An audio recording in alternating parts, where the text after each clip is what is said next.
A Democracy Now! Exclusive. We're in occupied Western Sahara, in Laayoune, the capital of what many call Africa's last colony. Morocco occupied Western Sahara more than 40 years ago, in 1975. 4 days in Western Sahara, Africa's last colony. As Sahrawi women, we're not backing off until we get our final victory and liberate our homeland. The beatings will not deter us from continuing the fight, and even if we die, it will be a sacrifice so that our sons and future generations can live in the freedom that we've been denied. In this special report, Democracy Now! Breaks the media blockade and goes to occupied Western Sahara in the northwest corner of Africa to document the Sahrawi decades-long struggle against Morocco's violent occupation. I have a daughter as 7 years old, so I try to tell her that my father was kidnapped and tortured and etc. But I try to teach her that one day I will face the same fate. So I'm always waiting. We re-air our special report as the United States becomes the first nation in the world to recognize Morocco's annexation of Western Sahara. The Trump administration announced the major policy shift on December 10th, International Human Rights Day, as part of a deal that saw Morocco become the fourth Arab nation to normalize ties to Israel in recent months. Trump's decision on Western Sahara has received widespread international condemnation, and the United Nations has stated its position regarding Western Sahara remains unchanged.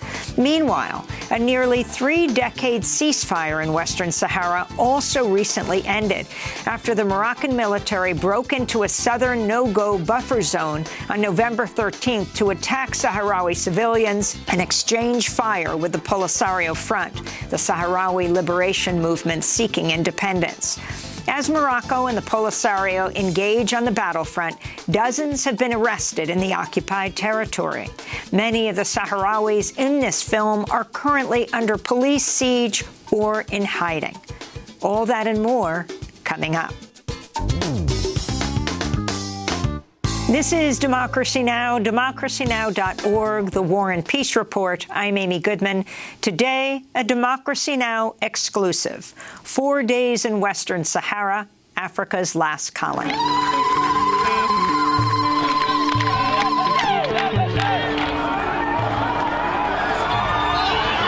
Western Sahara, where peaceful protesters, led by women, are beaten in the streets.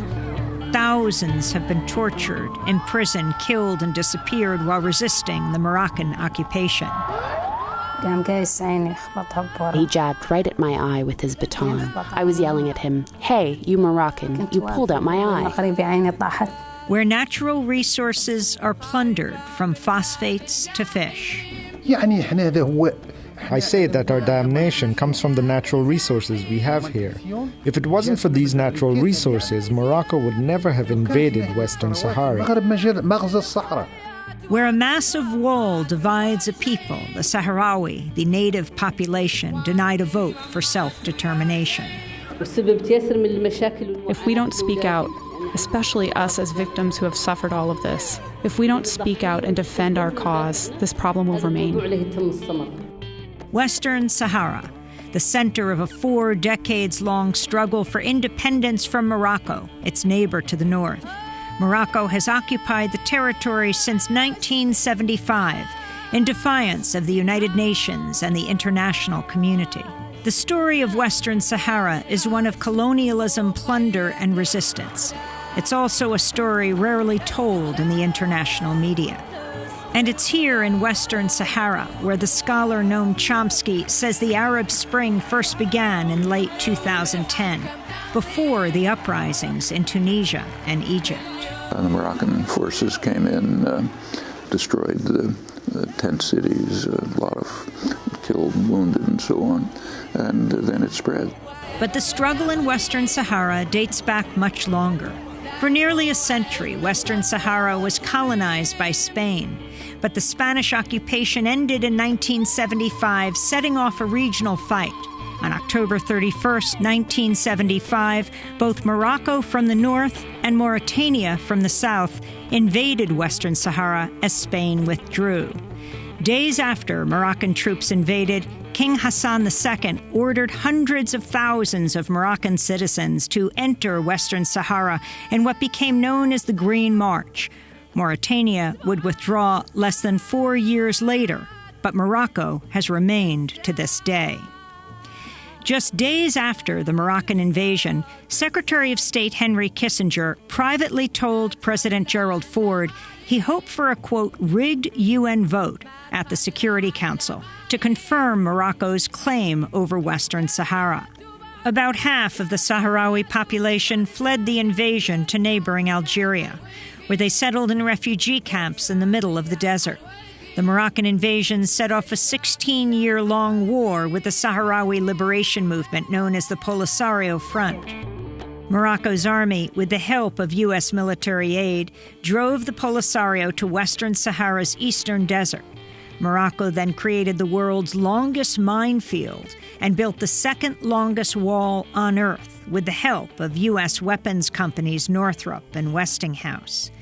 The nearly 1,700-mile wall divides Sahrawis who remain under occupation from those who fled into exile.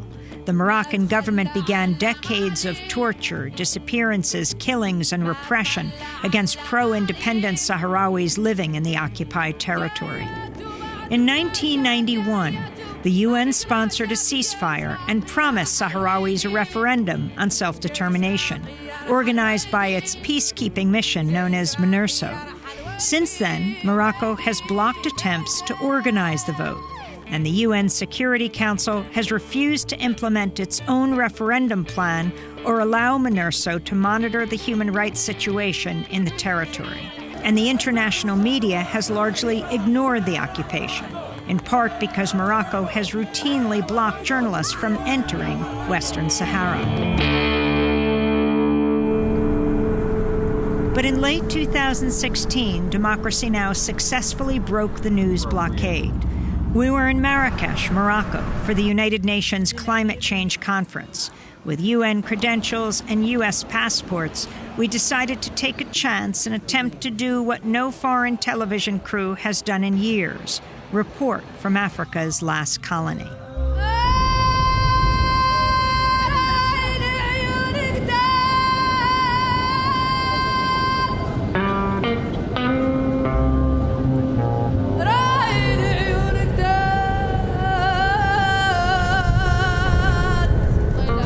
Goodman, this is Democracy Now! We've just landed in Laayoune, the capital of Western Sahara, Africa's last colony, hoping to report from here, occupied by Morocco for more than 40 years. We're at the airport now. We'll see what happens. I'm speaking quietly on the plane because journalists, even Western journalists, are rarely allowed into Western Sahara. We don't know if this is the moment we'll be turned back, as so many others have been. Maybe it's the UN press badges around our necks. Maybe it's our U.S. passports. Or maybe it's just that our arrival was so unexpected. But after a check of our documents and a few questions, we're waved through customs.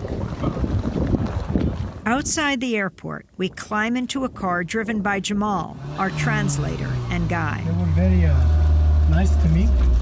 So who are the plainclothes officers at the airport? Those are security officers. Some of them belong to different departments. Jamal says we've been observed by local police, the Moroccan Secret Service, and intelligence agents. So welcome to Laayoune. This is Laayoune. Actually, the airport is so close, so nearby that you can walk. We arrive at the Hotel Salwan, knowing that the receptionist is obliged to inform the police of our presence. We check in quickly and immediately prepare to interview Sahrawi activists in one of our rooms. We don't know how many hours or minutes we'll have to record before the authorities arrive. Soon, a small contingent of Sahrawis enters. Our first interview is with journalist Mohamed Mayara. He speaks in hushed tones about the torture and murder his family faced at the hands of the Moroccan authorities. My father was among 4 brothers were kidnapped directly when Morocco invaded the Western Sahara. So he was arrested in February 27th, 1976. That was 2 months. He was kidnapped, and then they sent him to a secret jail, well known by the Sahrawis, Agdes, in south of Morocco. He spent 1 year and 6 months, and he was killed under torture. What kind of risk do you take speaking to a Western journalist like me? I have a daughter as 7 years old, so I told her when she asked me about my father, so I tried to tell her that my father was kidnapped and tortured and etc. But I tried to teach her that one day I will face the same fate. So I'm always waiting. Why do you take that risk? Because I think it is engagement. This is the duty of freedom. The work of Mohamed Mayara's citizen journalist group, Equipe Media, is documented in the film 3 Stolen Cameras. It shows the gruesome fate of a Sahrawi cameraman who was pushed off a rooftop by police after he was spotted filming a bloody crackdown on a peaceful protest.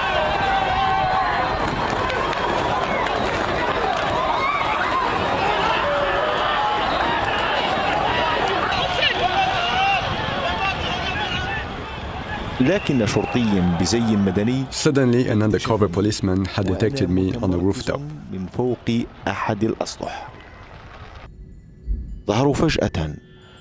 They suddenly appeared and pushed me over the edge. As I fell down on the street, I broke my leg. Other policemen dragged me on the ground. A bit further down the street, there was a burning tire.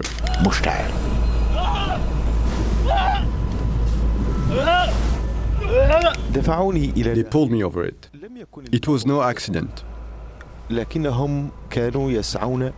wanted to demonstrate their power and show what happens to those who try to break the media blockade.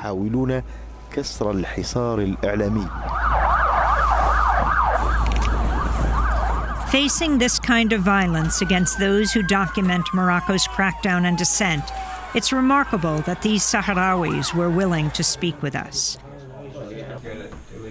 We also meet journalist Hayat Qatari.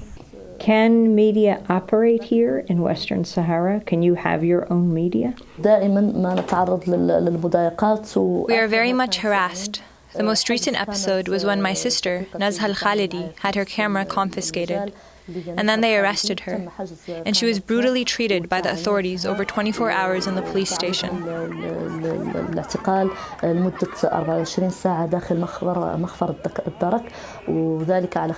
apart from when she was trying to videotape a peaceful demonstration at the beach of El Wad.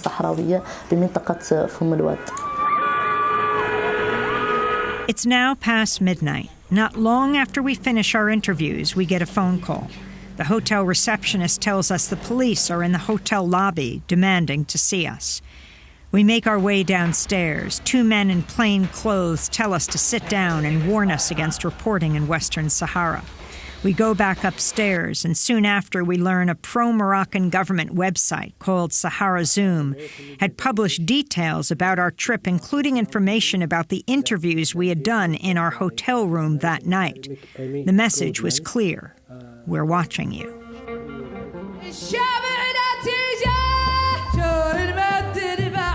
This is a Democracy Now! Special. 4 days in Western Sahara, Africa's last colony.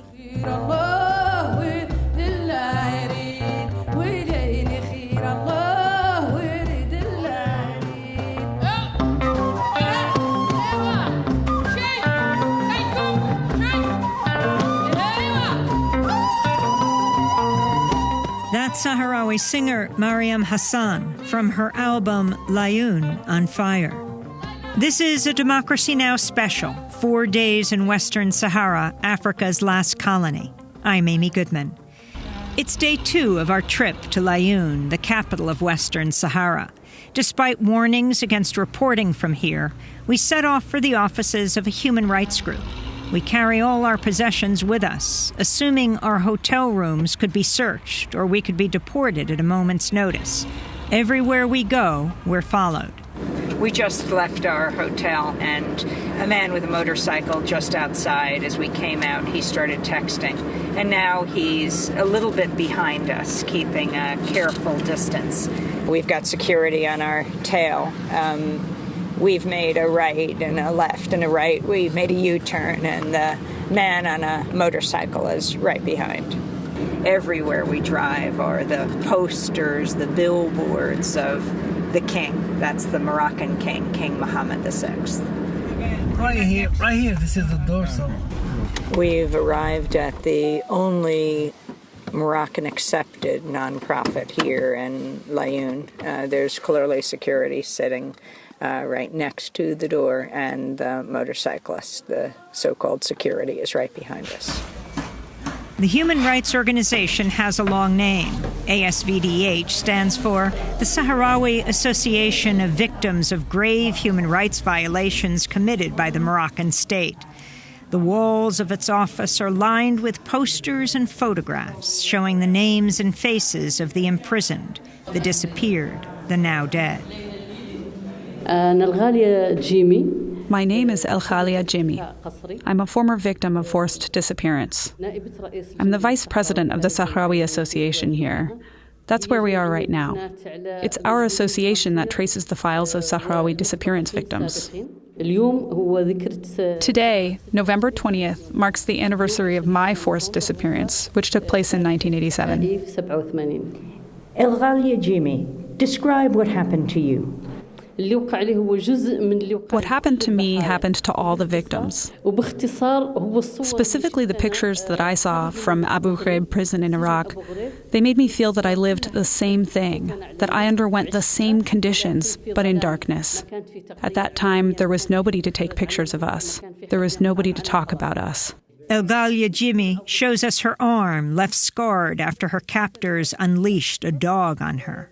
I still bear the marks of the dog bites right here. Who did this to you? It was the Moroccan state and the Moroccan police, the secret police. The same thing they did to me, they did to my grandmother before in 1984 when she was kidnapped. And so far, we don't know anything about what happened to her. I was stripped naked completely. The worst part of the torture, as a Muslim and an Arab, was that I was stripped naked. I lost all my hair because of the chemicals they used on my head, which they left on me for 2 months and 27 days. El Khalia Jimmy sinks to the floor as she continues to describe her torture in Moroccan police custody. One of the torturers would put water onto my face, which was covered with a rag, until I started asphyxiating. And then he would slap my face until I would breathe again. Are you saying they waterboarded you? Yes, they poured water on my face until I asphyxiated. And then one of them who was at my feet would beat me with a baton. Then in the same area, they had a small hole filled with water where they put me. And then they would bring an electric generator and they would electrocute me using that technique. In my fingers and in my ears. They threatened me with rape, to kill me with a pistol to the head and to brainwash me. You were tortured 30 years ago. Do you feel you are taking a risk when you speak out? I am not afraid. I took a vow that we have to talk about this issue. If we don't speak out, especially us as victims who have suffered all of this, if we don't speak out and defend our cause, this problem will remain.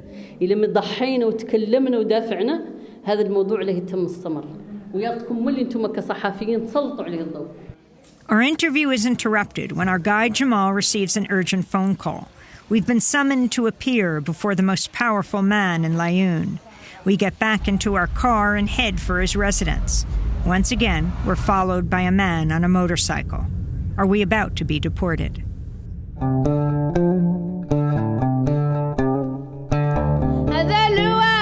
Time after time, journalists are turned back as they try to enter Western Sahara. Like 12 Spanish reporters deported from Laayoune's airport after their arrival in 2010, including the renowned radio reporter Àngels Barceló. Every time they turn us away, we should go and tell the story on air. Go and say, today we have tried it again, and today the Moroccans have sent us away again.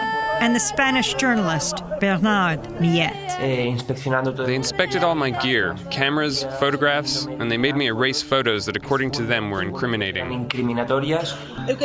And human rights observers are deported as well, like European parliamentarian Willy Meyer, Spanish lawmaker Xavier Ron, a Norwegian delegation held on a bus and expelled in 2016, and many others.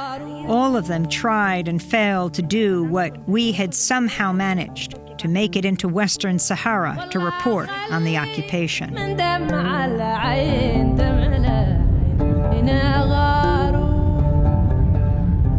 going to see the governor of Laayoune.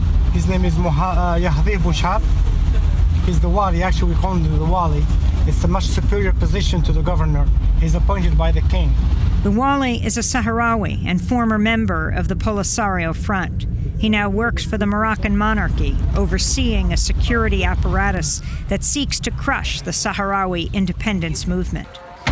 We arrive at his fortified compound and are escorted inside by armed guards, afraid we're about to be expelled from the territory. So this is the residence of the governor, the wali.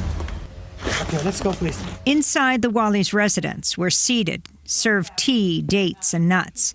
As the wali tells us in no uncertain terms, we're not allowed to practice journalism in Western Sahara.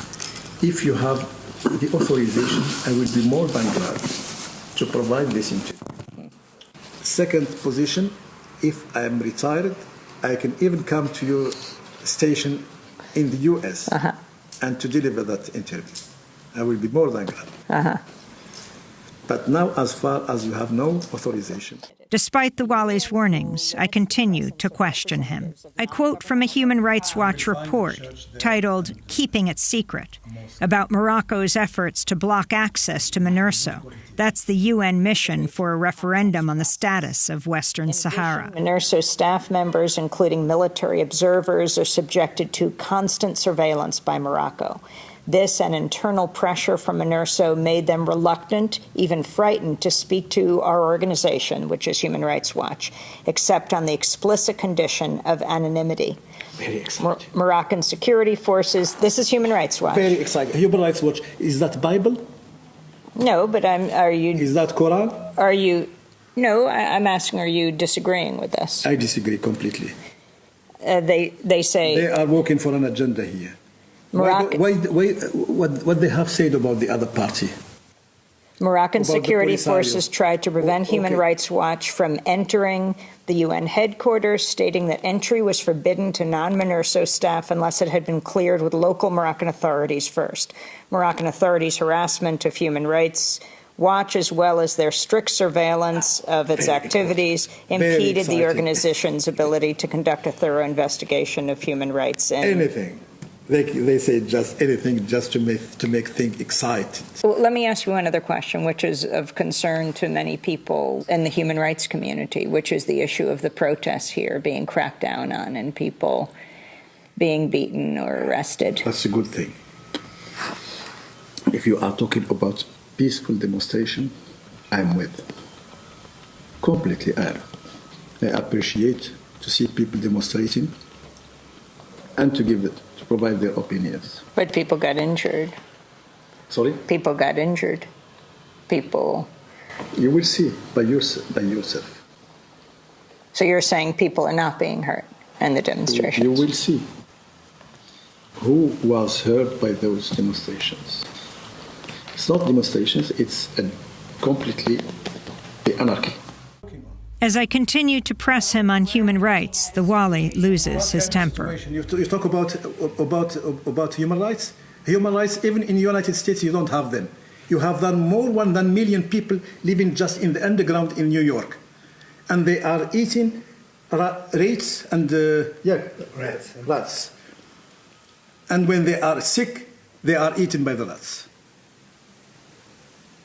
That's Democracy true. Now, you have to work on it in Guantanamo and everywhere. That's a very important point. That's it. I was very happy to see you because... With that, we're dismissed and warned against continuing to report from Western Sahara. During our discussion, the Wali repeatedly mentioned the close U.S.-Moroccan relationship, which dates back to 1777, when Morocco became the first nation to recognize the United States. While the U.S. has never recognized Moroccan sovereignty over Western Sahara, Washington has played a pivotal role in shoring up Morocco's occupation. In addition to Secretary of State Henry Kissinger hoping for a rigged vote at the United Nations Security Council regarding Western Sahara, President Jimmy Carter's State Department in 1979 gave $200 million to the U.S. company Northrop Page Communications to build an intrusion detection system for the nearly 1,700-mile wall Morocco built in Western Sahara, which is lined with an estimated 7 million landmines. A year later, Carter provided Morocco with $230 million in military aid. It's been a bipartisan affair ever since. King Hassan II with President Reagan in 1982. Moroccan people and American people will be ready always to mix their blood for the dignity of man. His Majesty briefed me on the latest developments in his efforts to reach a peaceful settlement of the conflict in the Western Sahara, and I expressed my admiration for his support. After the Cold War ended, Morocco became a key U.S. ally in the so-called War on Terror. In 2004, President George W. Bush designated Morocco to be a major non-NATO ally of the United States, opening the door for more military deals. And the money has flowed both ways. The state-owned Moroccan Phosphate Company, OCP, which operates in Western Sahara, donated as much as $12 million to the Clinton Foundation prior to the 2016 election. And the Wali proudly pulled up a photo on his cell phone from January of 1992, showing Donald Trump, his soon-to-be wife Marla Maples, and Moroccan King Hassan II at Trump's prime property, the Plaza Hotel in New York. Jump forward a quarter of a century to now President Trump's disgraced Environmental Protection Agency Administrator Scott Pruitt. Prior to his resignation, Pruitt took a controversial $100,000 trip to Morocco in December of 2017, where he met with the head of Morocco's state-owned mining company. Pruitt's trip was arranged by a lobbyist, Richard Smotkin, who accompanied Pruitt and helped set up meetings for him. As we drive through the streets of Laayoune, everywhere are signs of occupation. The city was built up under Spain's fascist dictator, Francisco Franco, and has been occupied by Morocco since the mid-70s. We pass the United Nations MINURSO compound, where just over 200 UN peacekeepers monitor the 1991 ceasefire between Morocco and the Polisario, but are legally prevented from intervening to stop human rights abuses. And we drive past the high walls of the notorious black prison, where generations of Sahrawis have been detained, tortured, and disappeared. One of them is Sahrawi independence activist Hamad Hamad, who welcomes us into his home.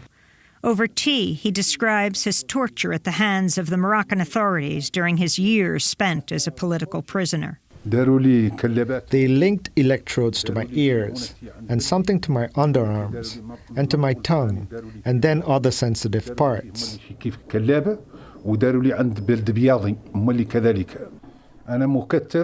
I was bound, and when they used that manual generator, I would hear it cranking. Each time they cranked that generator up, I felt that my heart was going to burst out of my body. The UN Secretary General Ban Ki-moon called the Moroccan presence in Western Sahara an occupation. What was your response? My answer is clear. We are a people. We have a homeland. We have a culture. We have all these things that constitute a country. We are very different from the Moroccans. It's impossible for us to be Moroccans. We have no common history. There's nothing that links us to them whatsoever. I say that our damnation comes from the natural resources we have here. If it wasn't for these natural resources, Morocco would never have invaded Western Sahara with the support of Spain and France. Western Sahara is a territory rich in natural resources, which Morocco has exploited since the 1975 invasion, despite international court rulings establishing that the kingdom has no sovereignty over the territory. Morocco controls the majority of the world's reserves of phosphates, a mineral used in fertilizers that's critical to feeding the world. Phosphate is transported more than 60 miles along the world's longest conveyor belt, from mines in the desert to the port of Laayoune, where it's loaded onto cargo ships bound for the U.S., Canada, and countries around the world. Western Sahara's fishing waters are among the richest on Earth, supplying the European Union with much of its seafood. Foreign energy companies continue to explore for offshore oil, even though the UN says the prospecting violates international law. Even Western Sahara's sand is sold, loaded onto ships bound for European resorts. A pair of recent rulings by Europe's highest court declared Western Sahara is not a part of Morocco, and that European Union trade deals cannot include products from the occupied territory.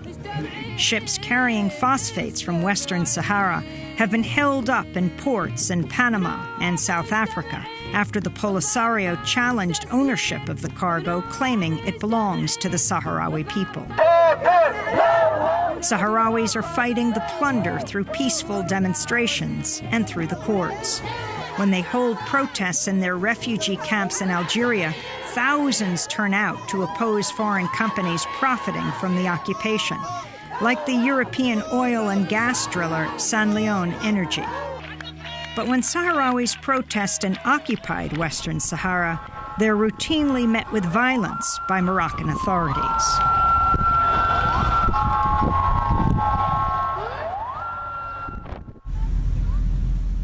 It's still day 2 of our trip to Western Sahara. As we cross town to meet with more Sahrawi independence activists, once again we're followed by a man on a motorcycle. We arrive making our way past pro-independence graffiti and meet an icon of the Sahrawi resistance. Sultana Khaya drapes herself in the red, white, black, and green flag of Western Sahara. Just holding this flag in public is enough to get an activist beaten and arrested. My name is Sultana Khaya. I was born under Moroccan rule in the occupied city of Boujdour. I live just like any other Sahrawi woman who was subjected to torture and beatings, and in my opinion, my case was milder than many others.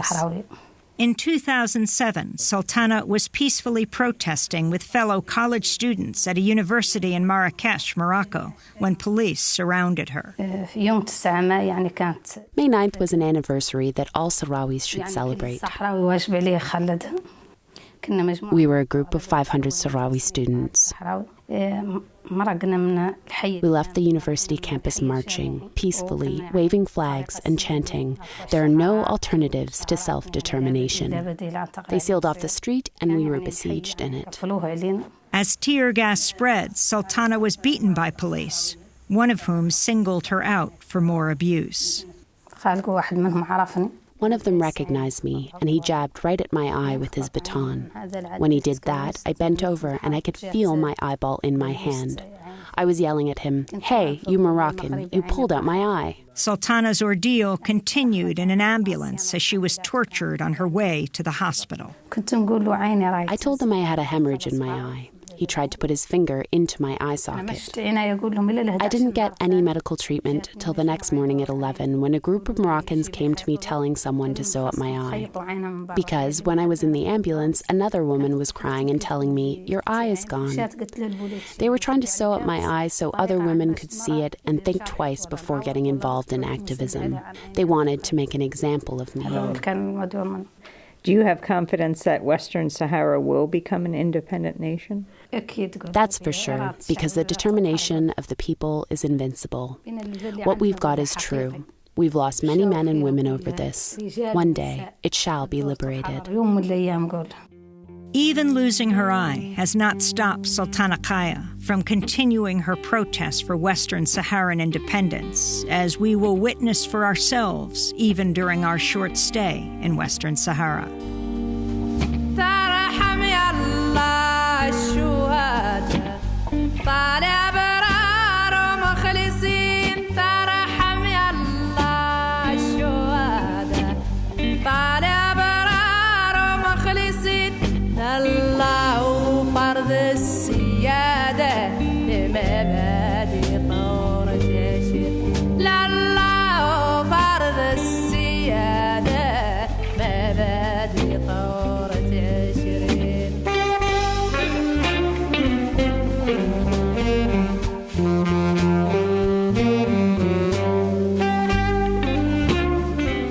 Sahrawi singer Mariam Hassan from her album Layoun on Fire.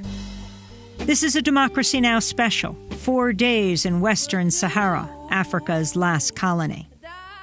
Do you want to change the hotel? On day 3 of our trip to Layoun, the capital of Western Sahara, we invite a Sahrawi activist to our hotel. Hama Okoteb is stopped by the hotel's receptionist as he tries to enter. She calls authorities to report an unregistered visitor, forbidding him from coming upstairs. After we push hard and threaten to leave the hotel, she relents, saying he could speak to us for 5 minutes. Hama Okoteb arrives clutching a photo of his brother, who was forcibly disappeared in 1992. He's been searching for him ever since. This is my brother, Hafed Al-Koteb, who was abducted November 7th, 1992 by Moroccan plainclothes police at 5 in the morning.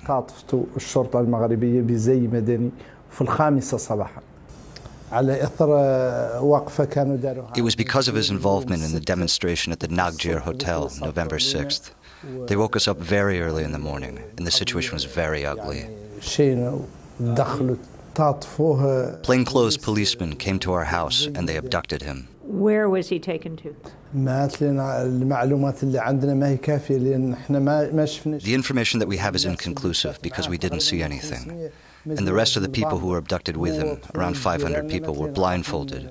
My brother and our neighbor's son, we don't know anything about them. Hundreds were released, but about 200 were kept there. How did Hafed's disappearance affect your family? It was a landmine that exploded within the family. His presence was the glue that united us. My father had diabetes, and because of the insults he heard on that day of the abduction, he became paralyzed and remained that way for the rest of his life. My mother would not dare to enter the home again, and she stayed with my other siblings for a year. I call upon all the free world and all the people in the world to help us reveal the truth about my brother's whereabouts. I call upon the Moroccan government to reveal the fate of all of our sons.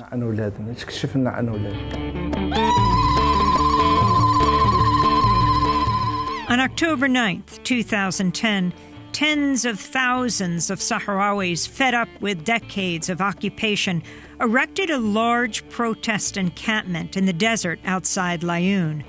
Known as Gdem Izik, the camp preceded the Arab Spring and quickly grew to include whole families living among thousands of tents.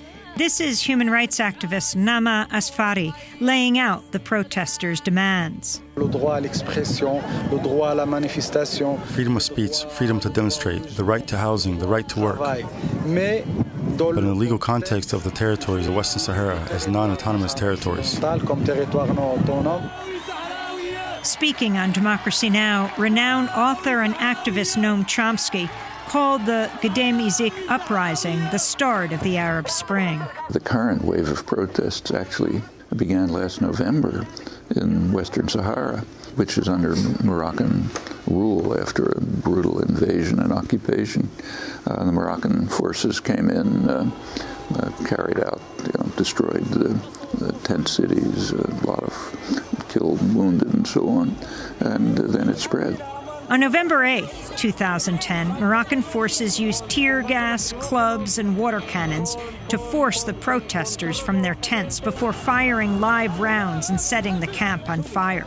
The Polisario says the raid killed 36 people, with many hundreds more injured and arrested. Many were tortured in custody, including 23 activists who were accused of contributing to the violence. They were tried, convicted, and given harsh sentences in July of 2017.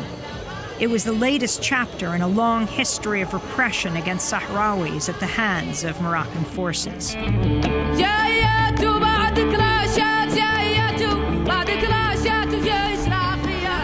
Many of those detained were represented by the Sahrawi lawyer Mohamed Labib Erghibi. He's a former activist who has disappeared in Moroccan prisons for 16 years. He's also the brother of the recently deceased Polisario leader Mohamed Abdelaziz. Erghibi is one of just 4 Sahrawi lawyers permitted by Morocco to try cases in court. The first stage of the arrests were made there, and they were brutal beyond imagination. They used an extensive number of strange tools for torture and beatings. Some of the prisoners were even forced to drink their own urine. They showed up before the interrogation judge, covered in blood. Why was Gdeim Izik such a turning point? What happened? Why were people protesting? Gdeim Izik was a turning point because it was a very genuine form of mass protest, like Western Sahara has never witnessed, nor has the rest of the world. Some have called it the first Arab Spring, before Tunisia and before Egypt.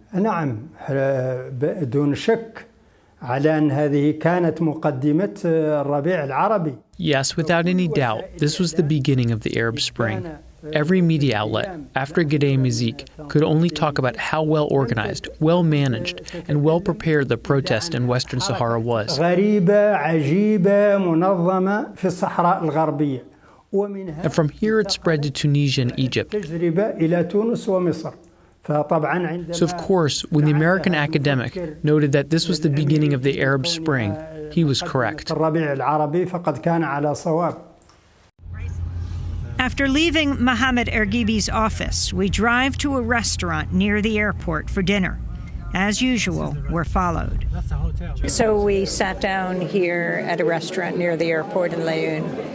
We came into a vast, empty restaurant, and within about 15 minutes after we ordered, about 100, mainly men, some women, dressed in traditional West Saharan dress, carrying Moroccan flags, all came in, and they sat down all around us. One has an English sign that says, "Shame on you." When our translator Jamal got up to see what was going on, plainclothes men, not in traditional dress, came up to him and said, they want to speak to Amy Goodman when we're done. Our car has been hemmed in by a number of cars, and we also hear there was a protest in another part of the city where one of the people we interviewed was beaten up. He just called me. He said that he was beaten up now at the peaceful demonstration in Smara Boulevard. Who?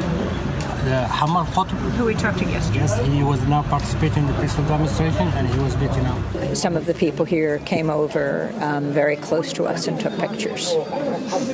We're eager to leave so we can find out what happened to Hama al-Qutb and other protesters across town. But the moment we stand up, we're followed out of the restaurant by the crowd. Outdoors, we're surrounded on all sides and prevented from driving away. The pro-Morocco protesters unfurl large custom banners printed on vinyl.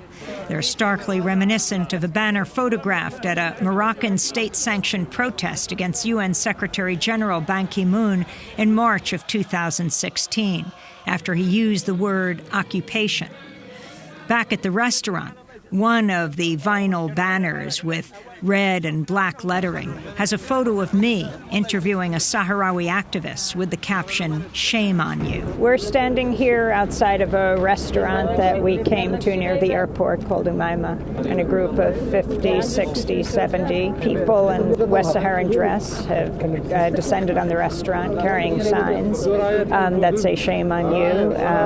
Journalist or person of Algeria, yes, for the American-Moroccan friendship, and dismembering countries goes hand in hand with strengthening the ISIS. I thought we'd start by talking to one of the organizers, who is a freelance journalist who trained in Rhode Island. So if you could tell us your name. Yeah. By the way, I'm not one of the organizers, so I'm just volunteering with the people, my fellow Sahrawis, to talk to you about what they think of your visit and about general issues related to the issue of Western Sahara. And how did you know that I was at this restaurant? Well, this is a small town, and everybody knows everybody. Whenever a foreign delegation comes to the area, so everybody is aware of this. It was an empty restaurant. We just came in 5 minutes before. This is a restaurant which is well known to the people. And for example, when maybe one of my cousins was there, he would notice foreigners. He would immediately check why they are here. And you were just sitting with 60 people in West Saharan dress? No, the people are gathering. They told me to volunteer with them for the interpretation. As we speak with Bashir Dahi, a number of men in plain clothes stand on the perimeter, taking photos and video, speaking on cell phones. A local activist would later identify some of them as members of the Moroccan Interior Ministry, including at least one official who's been accused of torturing many Sahrawis. I'm bin Abd al-Salka, regional coordinator for the National Front for the Defense of National Integrity in Laayoune. I came here to represent my organization to say that we Sahrawis are in our territory and we will do anything to defend it. Right, but how did you know I was here? Because I'm always following the news and this is something that concerns me. I'm required to know this. Was I in the news at this restaurant? No, this is normal. We are always aware of who comes to our territory when it comes to the national cause. Who told you that I was here? This is the main restaurant in my city. I came to visit it, and suddenly I saw you. And you carry Moroccan flags with you everywhere you go. It's very customary to be giving out Moroccan flags in the restaurant. Of course. I'm representing an organization whose main goal is to defend the national interest. The flags are always in our homes, always on our persons. Our flags are always ready, thank God, always prepared. I saw one person carrying all the flags and giving them out. No, we were basically helping him. Do you understand me? Some of us are responsible for the national flags, others for communication. Our work is always organized and ready. Now it's getting dark. We're getting increasingly nervous. The sun sets on the restaurant Umaima as the pro-Morocco protesters prevent us from leaving for over an hour. It's a clear effort to intimidate us and to keep us away from the protest across town. When we're finally able to escape, Jamal receives a call.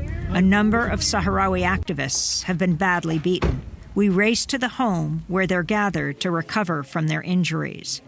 Inside, we find a number of women tending to an activist named Aziza Biza, who's retching and vomiting from her injuries. Should she go to a hospital? She can't go to a hospital because they will not admit her, and she's also too scared to go there. The activists have recorded video of their protests and the subsequent beatings by Moroccan forces on cell phones and camcorders. What our cameras couldn't capture, citizen journalists could. We begin downloading their footage as activist Mina Bali describes what happened. Because of your presence here, we wanted to have a protest and show you how things are here and how we are treated. It's been about 2 years since any journalists have accessed the territory.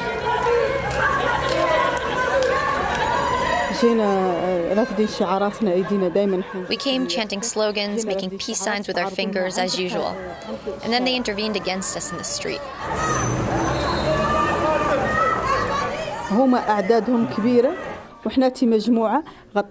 They were a large group.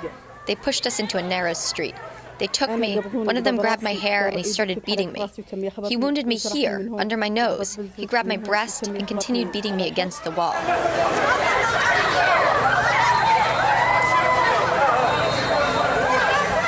Aziza was with me, and he struck her in the kidney and hit her head against the wall. And then she fell on the ground at my feet. And Galia Jamani was being dragged there, and Sultana Khaya. I'm going to go with the women to see their bruises. They're going to show me, and then we'll see what we can show the camera. We follow Sultana Khaya into a small bedroom. She pulls back her milfa, her traditional Sahrawi robe, and shows me fresh bruises on her leg, both arms, and on her breast. Sultana, describe what happened to you. All of us were participating as Sahrawis in the peaceful demonstrations for our right to self-determination. I was trying to gather my sisters for the protest at 5 o'clock, and the whole area was besieged. They were insulting us, beating us, dragging us, and using violence to let us know that we weren't going to be able to protest. They tried to single us out and pushed us into narrow streets where they could beat us without anyone observing. What you saw today is nothing compared to what we've witnessed over and over since 1975. But the news never gets out. As Sahrawi women, we're not backing off until we get our final victory and liberate our homeland. The beatings will not deter us from continuing the fight, and even if we die, it will be a sacrifice so that our sons and future generations can live in the freedom that we've been denied. Other Sahrawis have been injured as well. Mahfouda Lafkir shows us black and blue bruises on her arms. They hit me on the thighs, slapped me on the face, and beat me underneath my eye. Galia Jamani pulls back her melfa to show us gruesome injuries. Both her arms and both breasts are badly bruised. Like a number of these women, she's been sexually assaulted. Down your arm, you have black and blue marks, and on your breast, right up to the nipple, the police grabbed her, and you see all of the marks of the black and blue marks and the red marks. This one. Very, very painful.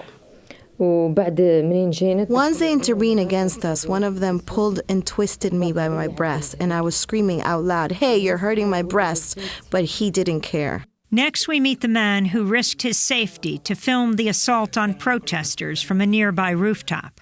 Hamoud Lili is a citizen journalist with the group Equipe Media. My name Hamoud Lili. Can you describe what you're watching here? This is Galia Jamani, when a man in plain clothes was pulling her into a narrow street where they could beat her up. This street, where they usually beat people, has never been recorded before. They forced them here because they knew people were using their cameras to document everything on the main street.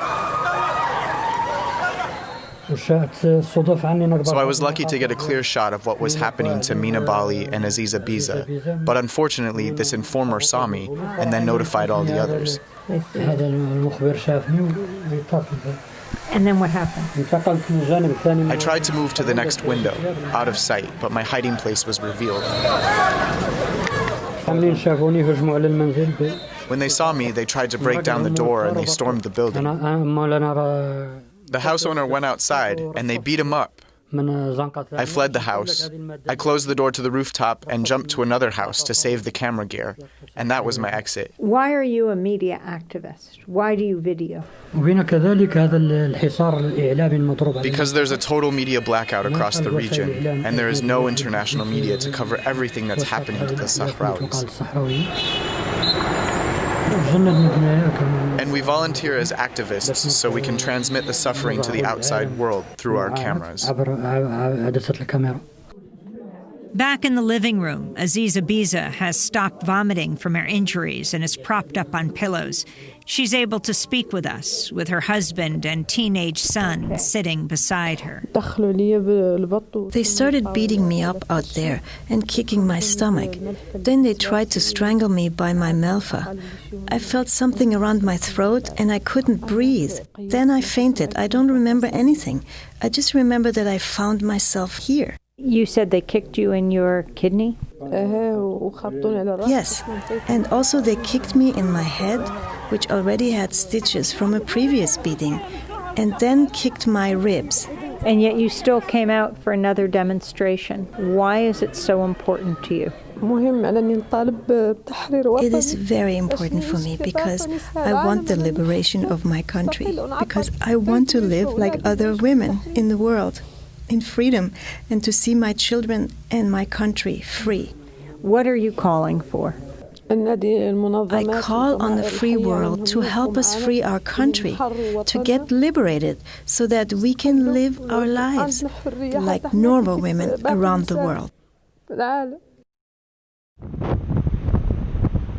After leaving the activists, we return to our hotel. It's dark. We're certain we're under heavy surveillance. There goes another new car.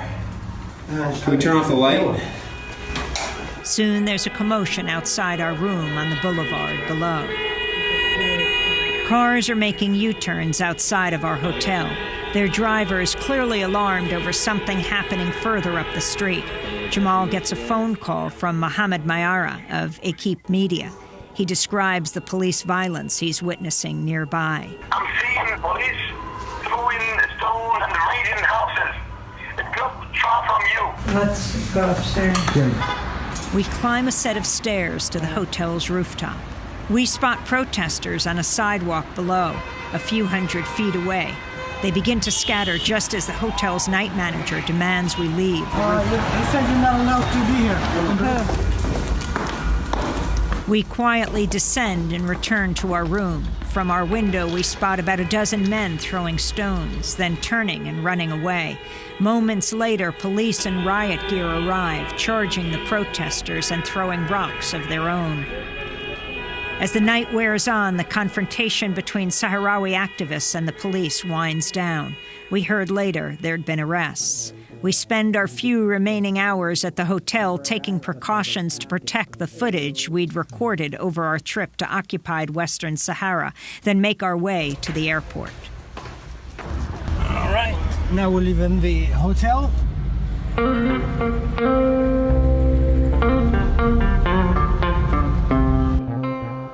At the gate, we pass through a final gauntlet of Moroccan mukhabarat, or intelligence agents. As we head to the plane, one of them says, "I hope you had a good time in Moroccan Sahara." Moroccan Sahara, the term the Moroccan government uses, but no country in the world officially recognizes. Morocco occupies Western Sahara, Africa's last colony. For Democracy Now!, I'm Amy Goodman, with John Hamilton, Mike Burke, and Dennis Moynihan. This has been a Democracy Now! Special, 4 days in Western Sahara, Africa's last colony. On December 10th, the United States became the first nation in the world to recognize Morocco's annexation of Western Sahara. The Trump administration announced the major policy shift as part of a deal that saw Morocco become the fourth Arab nation to normalize ties to Israel in recent months. 4 Days in Western Sahara was directed by John Hamilton and produced with our news director, Mike Burke, and Dennis Moynihan. Special thanks to Maria Carrion, Julie Crosby, Miriam Barnard, Brendan Allen, Hugh Gran, and all those who helped us along the way. All music by the late Sahrawi singer Mariam Hassan. I'm Amy Goodman.